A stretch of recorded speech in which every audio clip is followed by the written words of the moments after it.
Hello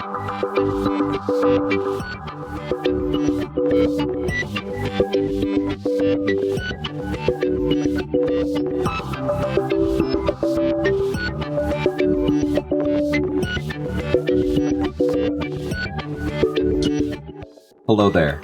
My name is Ben Wilkoff, and I am the Apple Hunter. Each week, I review the latest apps across the Apple ecosystem, and I help you to decide which ones are worth downloading and which ones are better left at the bottom of the app charts. Each episode is broken up into 3 sections. First is the hunting landscape, which is an overview of all of the apps I've been hunting this week, what you can do with them, and whether or not they are worth your time. Next comes the hunt of the week, the one app launch that I was super excited about, and one that you should absolutely try this week. Finally, we have the hunting horizon, anything that doesn't fit into the other 2 sections but are important to the Apple ecosystem. Well, let's get started. We're going to start this week with a whole bunch of iPhone apps, some really good stuff this week. And the first one is Historico. Historico is a very easy to understand app. It is essentially just looking at Wikipedia and pulling up all of the events from Wikipedia that it can find that happened on that particular day. You can also give it a specific day, like your birthday or something like that, that you would be able to look up what the events are on that day. Most of them are pretty interesting, and it is pretty well designed. You can either have light mode or dark mode. Even though it's only one single task that you can do here, it is entertaining, it's fun to play around with, and I would recommend giving it a try. The next app is Humit. I assume that that's how you are supposed to pronounce it. It is a social music sharing app. And what that means is that when you log in with your Spotify account, you can share the music that you are listening to. The idea of this app is that you are sharing music in a visual way, which is kind of interesting. It's sort of GIFs and various other ways of looking at your music as it's streaming by and all of your friends are listening to. But there are some really big caveats with this app. You have to have a Spotify account to make it work. And if you want to listen to any music within the app, you have to have a Spotify Pro account. Since I don't have a Spotify Pro account because I'm heavily invested in the Apple ecosystem and listen to Apple Music, it actually isn't all that useful. So I would give it a pass if you are an Apple Music subscriber instead of one that subscribes to Spotify. The next app is called Alias, and I really like the idea of this app. The concept is that you can put in all of your social information, all of your contact information, and create a single sort of one-stop shop where you can create a single space to send people when you want them to know about all of the ways to contact you. When you want them to have your Twitch link and YouTube and Instagram and Twitter, you want them to have access to everything. You send them a single link, your alias link. You can actually do some interesting customizing of the link. You can make it look the way you want it to, and then you can send them a link and they will be able to access those things. It's a very simplistic view of it, but it does it incredibly well. And you can customize what you want to call everything, icons for everything, and you can do it on mobile. And to me, that is a lot better than some of the competing services, which are all web-based. This one is in an app, it's well done, and you can make it within a few minutes. Next comes Swipe to Study. Swipe to Study is very simple. It takes YouTube videos and very small portions of those YouTube videos and translates them so that you can learn languages. You are trying to learn the language by listening to native speakers speak on YouTube. Now, some of the clips that they chose are somewhat questionable. I did see a couple of Fox News reports that were in there, as well as some very unknown YouTube videos. So I'm not really sure how they're picking the videos for use in this, but it is interesting, and I do think that you could learn language this way. The swiping gesture is almost insignificant in that you can swipe to either direction and it doesn't mean anything. You're just done reviewing that particular video and building that particular set of words into your vocabulary. I think it's okay, but definitely could use some polish. And I would say that probably unless this is your favorite way to learn languages, you could probably pick up language a little bit better from another competing app or by reading books and watching movies in that particular language. The next one is PostModern, and I have been really intrigued by this idea. It's a new take on how to create online debates. So all of the conversations are actually timed. They are all listed in the app itself, and you tap on one and you start the conversation, but it's only a conversation that can last a given amount of time. So if there are only 6 minutes left in this conversation, then that is exactly how long you have to converse with the people that are on the app about that topic. Now, you can add a new topic, you can start a new conversation, but all of those are timed as well. And I do think that it gives some level of urgency to the conversation. So if you want to have a conversation about something, you have a given amount of time, half hour, hour, or something like that, post it on PostModern, and then talk about it for 5 to 60 minutes. And it does help to sort of generate ideas if you need to think something through. I think that there is something intriguing here, definitely worth a look. The last iPhone-only app that we're going to talk about is Libro. While I wanted to love this app, there were no people anywhere near me that are reading that are on this app. I can see the people around me that are readers. I want to see what they are reading so that I could get inspired and so that I can see I am living in a world of readers. Unfortunately, that part of the app is kind of broken unless you are near other people who are engaged in it. However, the scanning of an ISBN code, the scanning of a barcode on a book worked flawlessly, and I was able to add a whole bunch of things to my library very quickly. So I just picked up a few books off of the end table, scanned them, and added them to my library. Now, would I want to do that for all of my books? Probably not. But if I did have a community of people who were somewhat near me and we were using this app, I actually could see being inspired, or at the very least, learning about new books from other people in a very serendipitous way. It seemed really cool, but you need a network to really make that part work. Let's talk about a few apps that are cross iPhone and iPad. The first one is Cuisine. It is an inventory system for your cupboard, for your pantry, as well as a recipe builder. They talk about it as a dinner planning service. I found it interesting, but definitely did not work the way that I wanted it to. I wanted to be able to find recipes in the app, and there are some really good recipes actually in there, and then have it tell me exactly what groceries I needed to buy in order to be able to make that. That is one thing that if you are building a dinner planning app, you have to get right. From the recipe, it adds everything to your shopping cart, and then you could go around the grocery store and pick those things up. It can't do that, or at least the way that I tried to make it do it, it didn't work. So I found that I probably would give this one a pass. The next one is Scorecard. You can use it on iPhone and iPad by one of my favorite developers, which is Lickability. It is the perfect companion to playing any board game with friends. I have always struggled with keeping score. You know, you write the scores on the inside of the board game box, or you write it on a piece of paper that you lose, or you try and keep it all inside of the box and it gets overstuffed.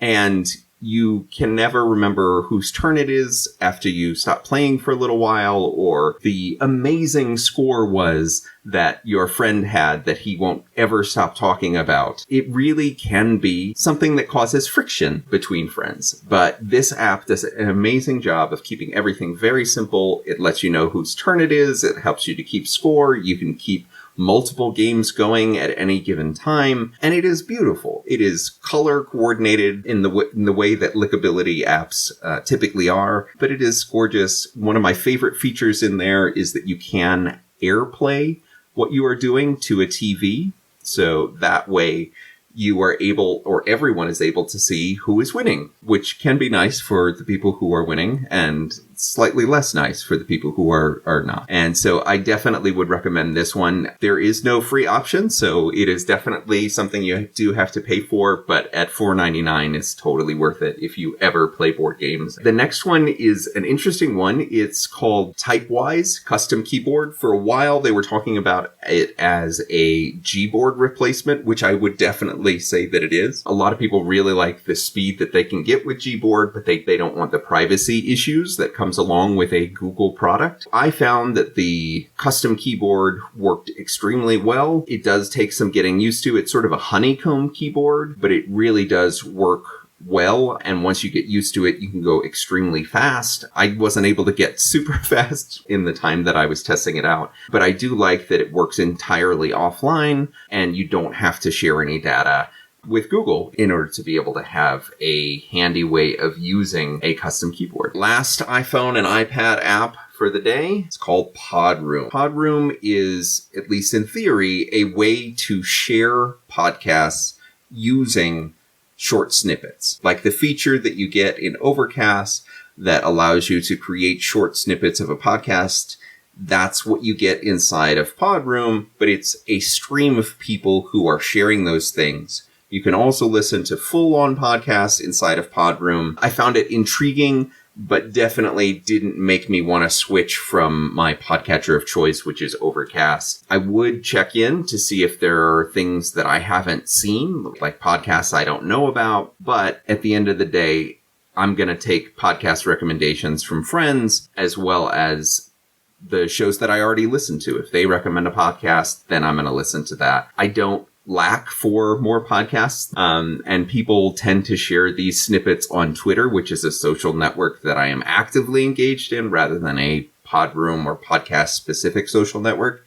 So I don't know that I would use this in an ongoing way, but it is certainly a very cool idea. For the first time, we do have an Apple TV app that launched this week. It already launched on Mac, iPhone, and iPad in previous weeks and months, but it is one of my favorite ways to consume music. It's called Vinyls, and the Apple TV implementation of this is absolutely gorgeous. It is super simple. You choose the music you want to listen to, and there is a visualization of a record that spins around as if you were listening to a record of that music. I really love it. I love the attention to detail. On the iPhone and iPad versions, you can actually put that record into the real world. You can actually do an AR version of that spinning record and put it out into your living room or into your kitchen, and you can see it spin as it's playing music. I find that the Apple TV version is very simplistic,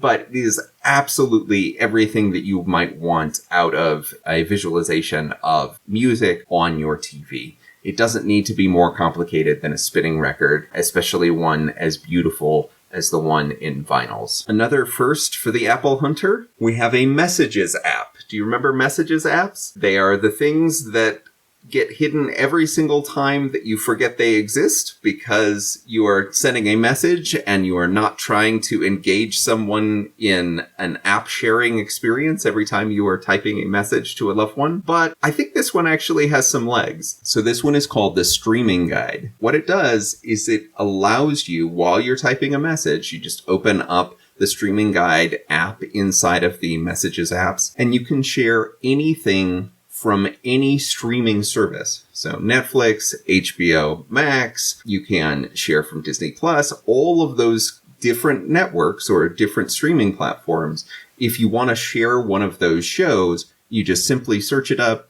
It shares in a very easy to open link, and it allows anybody who's on the other end of that message to simply tap on it and open it up and see exactly what show you were talking about or movie you were talking about. And it really is pretty easy. I don't have to go and search it and then grab the link. And sometimes those links are actually really hard to come up with because when you're trying to share something inside of Netflix, it's actually hard to get somewhere where you can share the link because those apps are built to let you watch things, not share things.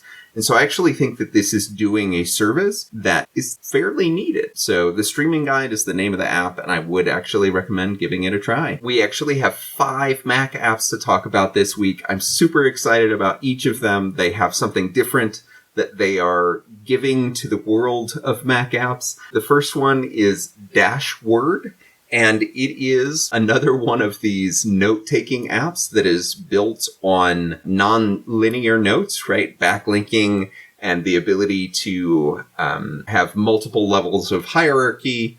But it does give it a new spin. So it is a very quick note-taking app that focuses on outlining as the structure.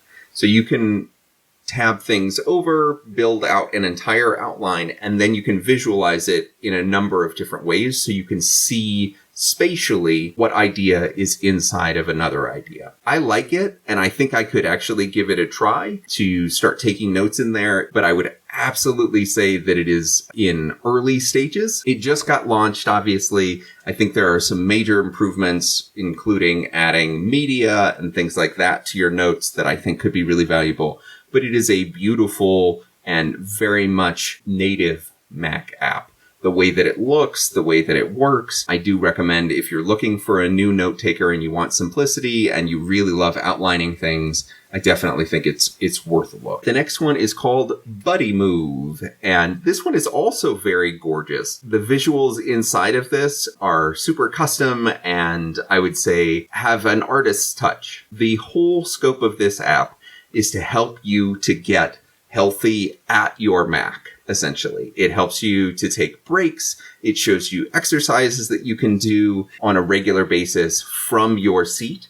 Now, it does assume that you are sitting. I work at a standing desk and almost never sit, or I'm moving around the house, or I'm doing different things. So it is not something that I would necessarily use. But if you are someone who just sits and you need a reminder to get up, if you're someone who doesn't get that tap tap on the Apple Watch and who needs to be moving more than they actually are, then I would highly recommend taking a look at Buddymove. The next one is called OneSense. OneSense is a mindful Pomodoro timer. So if you don't know Pomodoro technique, it is establishing a 25-minute time period for you to get work done. Now, the free version does not let you do a whole bunch other than starting a timer, and it actually has a breathing exercise at the beginning, which I think is interesting, but it doesn't let you take notes, which I think could be really, really valuable, and a few other key features that are behind the paywall. So I did not get to test those, but I do think that it is a good-looking Mac app. There are only a few Mac apps that I've seen that actually have some sort of mindfulness built into the Pomodoro technique. So I think that this is definitely worth taking a look at if that is your way of looking at things. Next one is called AlDente, and I had not even thought about this as a possibility for an app category, but it definitely piqued my interest. AlDente lets your Mac battery go down as you are sitting there and it is plugged in. The idea of preserving battery life is not just about keeping your battery plugged in and charged at all times. It actually means keeping your battery charged at a level between 20 and 60%. So there is some research that this app cites that I think probably could be better documented in order to prove that you need to keep your battery between 20 and 60% in order to preserve the longevity of your battery. But I do think that it is a really cool concept. The implementation is really good. However, the difference between AlDente Free and AlDente Pro is really pronounced. AlDente Free, the way that it looks, is not gorgeous. The sliders are super basic, and the functionality is definitely limited. AlDente Pro is where it's at, but it's a subscription service for a single task app. And I find that those kinds of things are a little bit difficult to swallow, and we'll be talking about that in the hunting horizon in a moment. But now it is time for the hunt of the week, the one app launch that I think you should try above all of the others.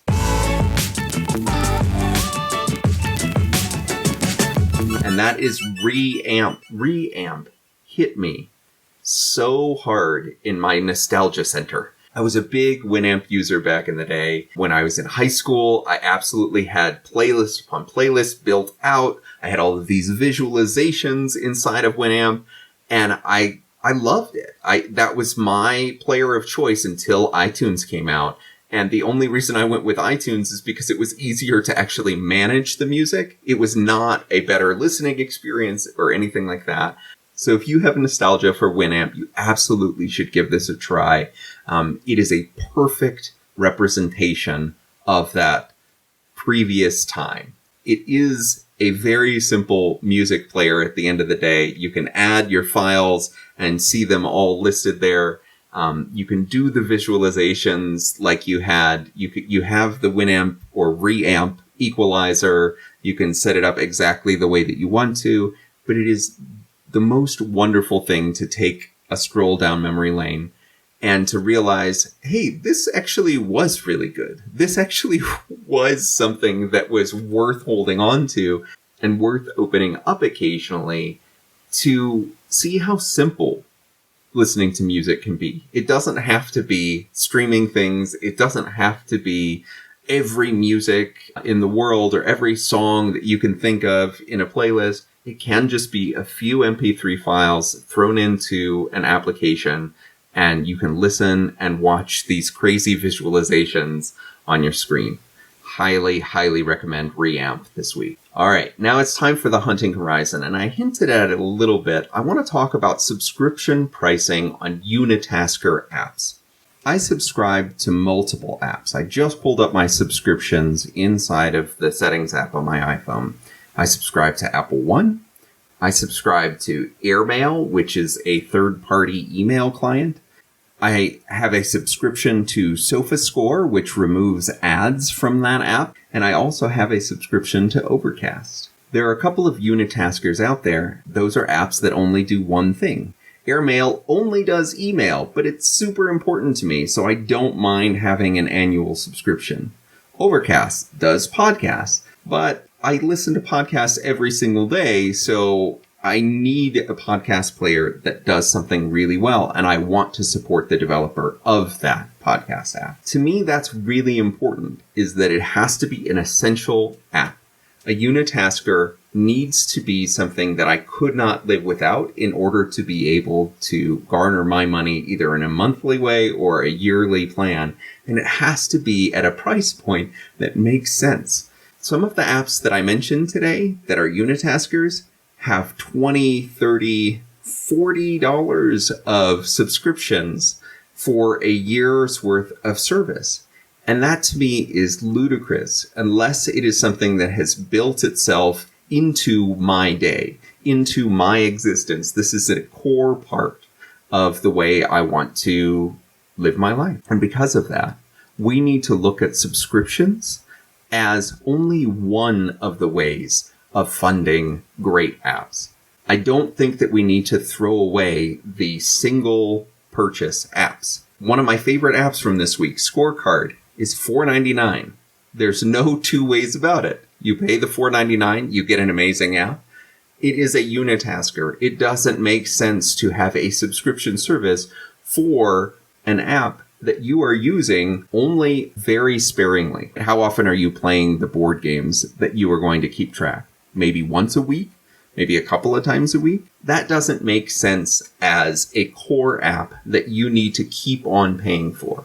Now, would I pay for a new version of it? Yes. I loved the original Tapbots model of buying Tweetbot every few years because it helped to fund a great Twitter application. Now that they have gone to subscription, it doesn't make sense for me to continue to do that. I also think that if you are going to go down the subscription route, you do have to demonstrate that you are essential. And I'm not sure AlDente has done that in the research that they have proposed for why you need to keep your battery between 20 and 60%. I think that you need to do a little bit more convincing, some more persuasion if you want to become an essential app like that. Or you need to find a way to get people further into the application in order to demonstrate the value of it. There are lots of apps that have a trial window or have opportunities for you to play around in them and to understand how you might use it more fully before asking for a subscription price. So that's my thought on subscription pricing on Unitasker apps. I think it's going to be a thing in our app ecosystem for a long, long time, and not everybody's going to do it right. But I do think there are some examples where it makes sense, and there are some examples that just do not make any sense to me. A menu bar app with a subscription model has to be the best menu bar app in the world in order to be able to justify that. That is the Apple Hunter for this week. You can find the show notes and all of the links to these wonderful apps at theapplehunter.com/3. You can follow the show on Twitter at _theAppleHunter. And obviously, please do subscribe on Apple Podcasts for exclusive content and early access. Thanks so much for listening to the show, and happy apple hunting out there.